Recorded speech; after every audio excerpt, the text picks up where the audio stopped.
Assalamualaikum warahmatullahi wabarakatuh. Selamat pagi atau siang Bapak atau Ibu dosen serta teman-teman yang kami hormati. Pada kesempatan kali ini kami akan mempresentasikan materi yang berjudul Desain Database yang Scalable dan Lini Waktu Normalisasi Sistem Absensi Mahasiswa. Melalui presentasi ini kami akan menjelaskan bagaimana proses perancangan database yang baik, tahapan normalisasi yang dilakukan, serta bagaimana desain tersebut dapat menghasilkan sistem absensi yang lebih efektif, terstruktur, dan mudah dikembangkan di masa mendatang. Kami berharap materi yang kami sampaikan dapat memberikan pemahaman yang lebih jelas mengenai topik ini. Jika nanti terdapat hal yang kurang dipahami, kami dengan senang hati akan menjawab pertanyaan dan pada sesi diskusi.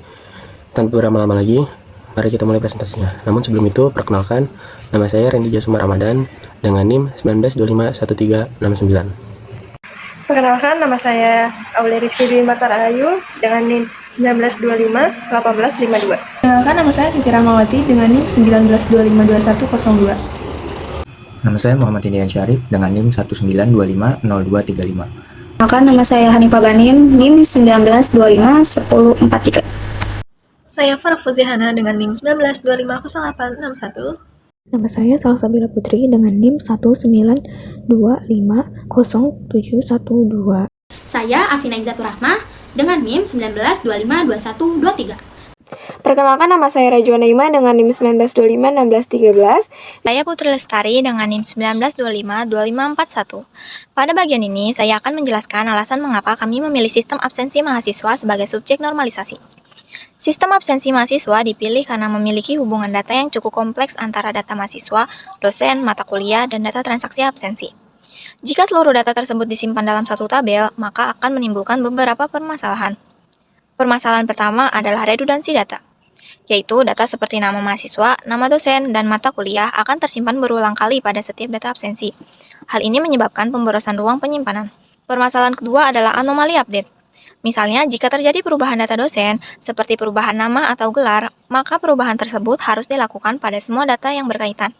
Jika ada data yang terlewat, maka akan menyebabkan ketidakkonsistenan data. Permasalahan ketiga adalah kerentanan terhadap kesalahan input. Karena data dimasukkan secara manual tanpa memanfaatkan ID sebagai acuan, kemungkinan terjadinya salah ketik menjadi lebih besar hingga dapat memengaruhi keakuratan data dan laporan. Oleh karena itu, kami melakukan proses normalisasi dengan membagi data ke dalam 3 tabel master, yaitu tabel mahasiswa, dosen, dan mata kuliah, serta 1 tabel transaksi, yaitu tabel absensi. Dengan struktur tersebut, data menjadi lebih terorganisir, mengurangi duplikasi, menjaga integritas dan konsistensi data, serta membuat proses penyimpanan dan pengelolaan database menjadi lebih efisien. Di sini saya akan melanjutkan pertanyaan, yaitu berapa selisih execution time antara query pada skema ternormalisasi versus denormalisasi? Apakah hasilnya sesuai ekspektasi? Di sini kami akan menjawab selisih execution time. Yang pertama ada tabel denormalisasi dengan waktu 0.075 ms, yaitu hasilnya lebih cepat. Yang kedua ada tabel ternormalisasi. Di sini kami menggunakan perintah join dengan waktu 0.373 ms, yaitu hasilnya lebih lambat. Yang ketiga ada selisih waktu. Untuk selisih waktu kami hanya sekitar 0.298 ms untuk skala 45 data. Selanjutnya, apakah sesuai ekspektasi? Jawabannya ya, sangat sesuai ekspektasi. Skema denormalisasi terbukti lebih cepat karena database hanya membaca satu tabel langsung tanpa beban komputasi relasi. Skema ternormalisasi sedikit lebih lambat karena CPU harus melakukan proses hash dan join untuk menyatukan 4 tabel yang terpisah.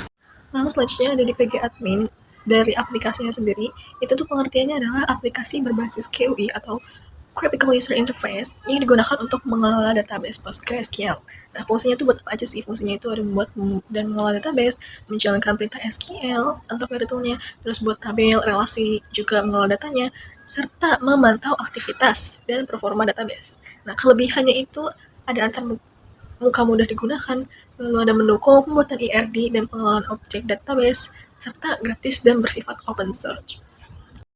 PostgreSQL adalah database management system yang bisa disebut juga dengan DBMS yang bersifat open source dan menggunakan bahasa SQL, berfungsi untuk menyimpan dan mengelola data, mendukung operasi CRUD, create, read, update, dan delete, menjaga keamanan dan konsistensi data, dan mendukung transaksi dan relasi antar tabel. Kelebihan dari PostgreSQL adalah gratis dan open source, memiliki tingkat keamanan tinggi, stabil untuk aplikasi dengan skala kecil hingga besar, mendukung berbagai bahasa pemrograman. Oke, selanjutnya Drive.io atau dikenal juga dengan nama DiagramNet adalah aplikasi berbasis web maupun desktop yang digunakan untuk membuat berbagai jenis diagram secara visual.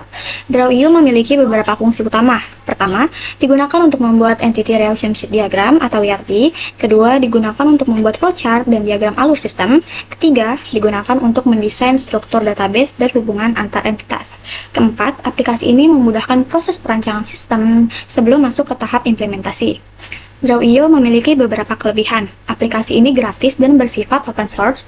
Cara penggunaannya mudah karena menggunakan sistem drag and drop. Drive.io juga mendukung penyimpanan file di Google Drive, OneDrive maupun secara lokal. Selain itu, tersedia banyak template diagram yang dapat digunakan langsung.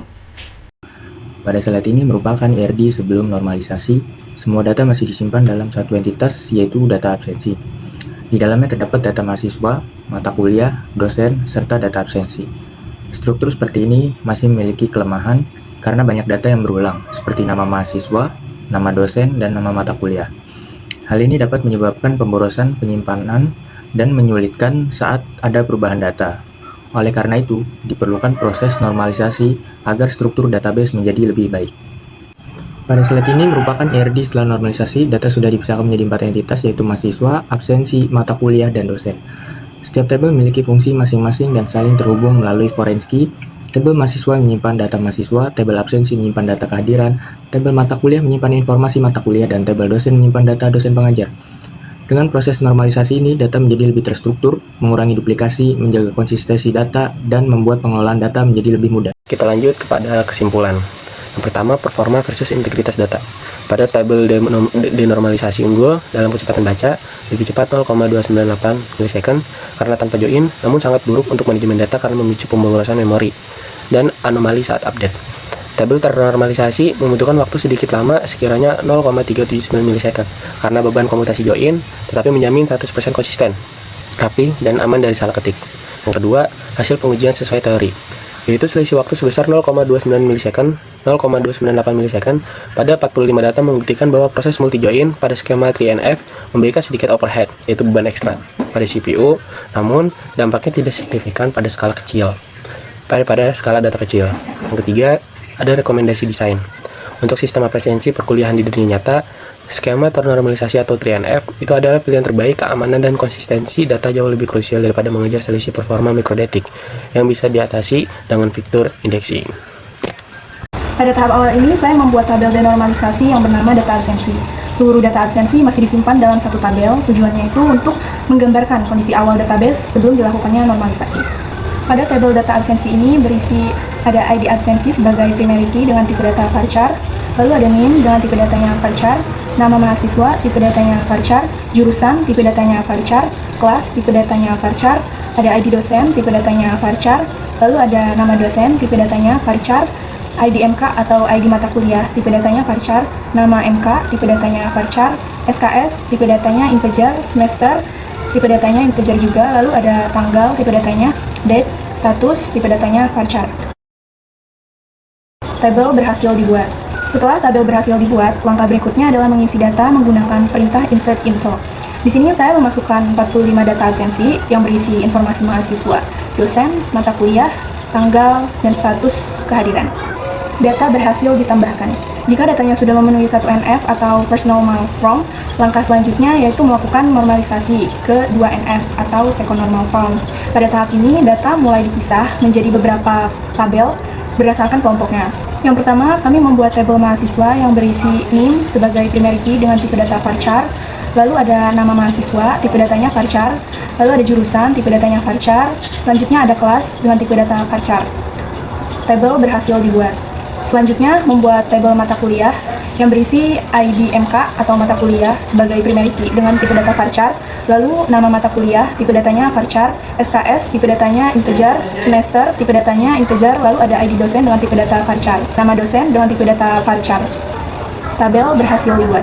Selanjutnya, membuat tabel absensi yang berisi name dengan tipe data varchar, ID MK, tipe datanya varchar, tanggal, tipe datanya date, status, tipe datanya varchar. Lalu ada primary key, yaitu gabungan name, ID MK, dan tanggal. Tujuannya agar setiap data absensi bersifat unik. Selanjutnya ada forage key, NIM, reference mahasiswa. Ini untuk menggabungkan tabel absensi dengan tabel mahasiswa. Forage key ID MK, reference mata kuliah. Ini untuk menggabungkan tabel absensi dengan tabel mata kuliah. Nah, karena pada tahap 2 NF saya baru memisahkan data berdasarkan kelompoknya, jadi informasi dosen masih berada di tabel mata kuliah. Untuk memisahkan data dosen bisa dilakukan pada tahap 3 NF. Selanjutnya di sini saya akan mendemonstrasikan treat normal from atau 3NF untuk sistem absensi mahasiswa.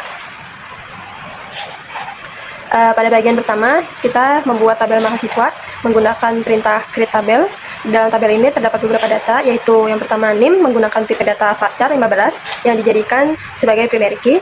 Selanjutnya terdapat nama underscore mahasiswa menggunakan varchar 100. Selanjutnya ada jurusan menggunakan varchar 100 dan juga kelas menggunakan varchar 20. Di sini tabel mahasiswa berhasil dibuat. Selanjutnya kita membuat tabel dosen menggunakan perintah create tabel. Dosen dengan isi data ID underscore dosen menggunakan bertipe data varchar 10 sebagai primary key. Selanjutnya terdapat nama underscore dosen dengan tipe data varchar 100. Di sini proses pembuatan tabel dosen berhasil. Selanjutnya di sini kita membuat tabel mata kuliah dengan perintah create tabel mata underscore kuliah dengan isi data ID underscore MK yaitu mata kuliah, tipe data varchar 10 sebagai primary key. Selanjutnya ada data nama underscore MK dengan varchar 100, ada SKS bertipe data integer, ada semester bertipe data integer, dan juga ID underscore dosen dengan tipe data varchar 10. Di sini ada foreign key yaitu ID underscore dosen, reference dosen, ID dalam kurung ID underscore dosen, on update, cascade, on delete, set null.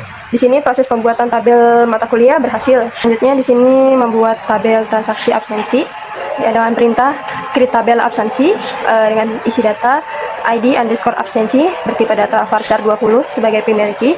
Selanjutnya ada tanggal bertipe data date. Selanjutnya ada status bertipe data varchar 20. Selanjutnya ada NIM bertipe data varchar 15. Lalu ada ID underscore MK bertipe data varchar 10. Di sini juga terdapat reference key yaitu NIM dengan reference mahasiswa, on update, cascade, on delete, cascade. Selanjutnya ada reference key ID underscore MK dengan reference mata underscore kuliah. Di sini proses pembuatan tabel transaksi absensi berhasil. Selanjutnya di sini kita memasukkan data dosen sebanyak 5 yaitu dengan perintah insert into dosen values. Yang pertama di sini kita masukkan nama dosen yaitu D001 yaitu Dr. Budi Utomo. Selanjutnya D002 Ahmad Fauzi M.T. Selanjutnya ada D003 yaitu Yunus Mansur M.com. Selanjutnya ada D004 yaitu Siti Jubaidah M.CS. Selanjutnya ada D005 yaitu Prof. Hermawan PH.D. Di sini data berhasil diinput. Selanjutnya di sini kita mengisi data mata kuliah sebanyak 4 mata kuliah dengan perintah insert into mata underscore kuliah values dengan isi data MK001 basis data 3,4 D001. Selanjutnya ada MK002 dengan pemrograman web 3,4 D002. Selanjutnya ada MK003 jaringan komputer 2,4 D003. Selanjutnya ada MK004 sistem operasi 3,4 D004. Di sini proses input data mata kuliah berhasil. Selanjutnya kita mengisi nama mahasiswa dengan perintah insert into mahasiswa values. Pada bagian ini dimasukkan sebanyak 40 data mahasiswa yang terdiri dari NIM, nama mahasiswa, jurusan, serta kelas.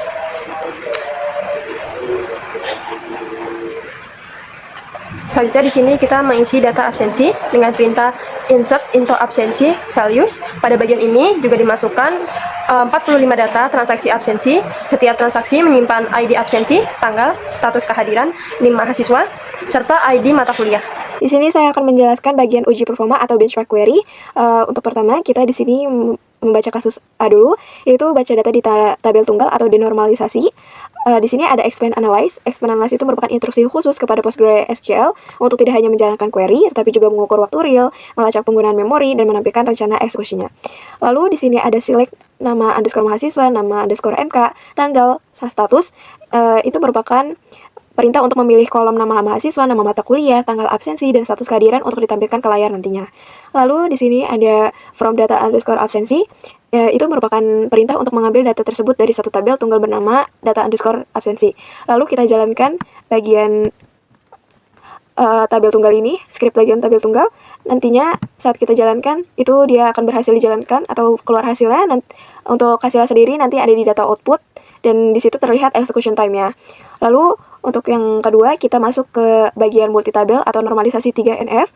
Pertama di sini ada explain analyze, sama seperti sebelumnya untuk menganalisis kinerja dan waktu pencarian kerja. Lalu yang kedua di sini ada select, M nama mahasiswa, MK nama MK, D nama dosen, A tanggal, A status. Ya, itu merupakan suatu perintah untuk memilih kolom yang ingin ditampilkan. Untuk huruf depan seperti M, MK, D, A, ya, itu merupakan singkatan agar database tahu persis dari tabel mana asal kolom tersebut. Lalu di sini ada from absensi A, maksudnya itu menjadikan tabel transaksi absensi sebagai tabel utama atau pusat dan memberi aliasnya huruf A atau kita singkat menjadi A. Keempat, di sini ada join mahasiswa M on A.name sama dengan M.name.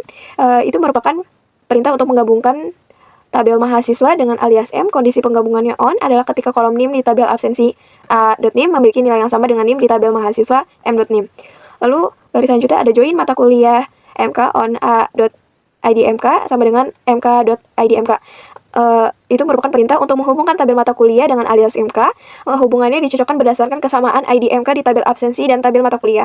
Lalu di sini yang terakhir ada join dosen D on MK ID dosen sama dengan D ID dosen. Itu merupakan perintah untuk menghubungkan tabel dosen dengan alias D karena tabel transaksi absensi tidak punya kolom ID dosen. Database mencocokkan ID dosen yang ada di tabel mata kuliah MK ID dosen dengan yang ada di tabel master dosen. Kita menjalankan query tersebut, dia berhasil dijalankan dan nanti hasil execution time-nya ada di bagian data output-nya. Selanjutnya saya akan menjelaskan bagian uji pembaruan, simulasi anomali, dan solusi. Sebelum kita masuk ke bagian update pada tabel tunggal, kita mengecek terlebih dahulu isi data dari data underscore absensi menggunakan perintah select all from data underscore absensi. Lalu habis itu kita jalankan perintah tersebut dan dia berhasil dan nanti dia akan menampilkan data-data sebelum di-update-nya. Lalu di sini kita akan masuk ke bagian update, itu untuk mengubah data absensi yang nantinya akan kita ubah. Lalu di sini ada set nama underscore dosen, Dr. Budi, itu merupakan perintah untuk menentukan nilai baru yang ingin dimasukkan, yaitu mengubah isinya menjadi Dr. Budi. Lalu ada where nama underscore dosen, Budi, itu kondisi penyaringan, baris yang diubah hanya baris yang kolom nama dosennya bertuliskan Budi. Lalu saat kita menjalankan bagian tersebut, nanti dia akan berhasil di-update atau berhasil diubah datanya. Lalu kita melakukan pengecekan kembali menggunakan select from data absensi, itu untuk menampilkan seluruh isi tabel data absensi, apakah seluruh baris nama dosen Budi tadi sudah berhasil berubah menjadi Dr. Budi.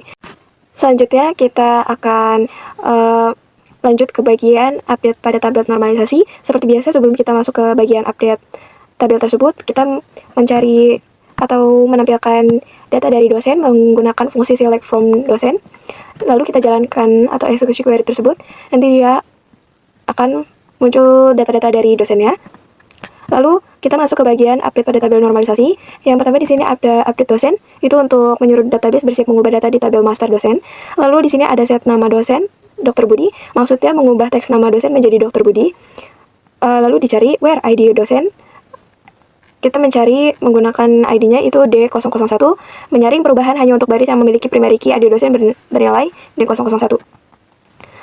Lalu saat kita jalankan update tersebut, nanti dia akan muncul hasilnya atau update berhasil.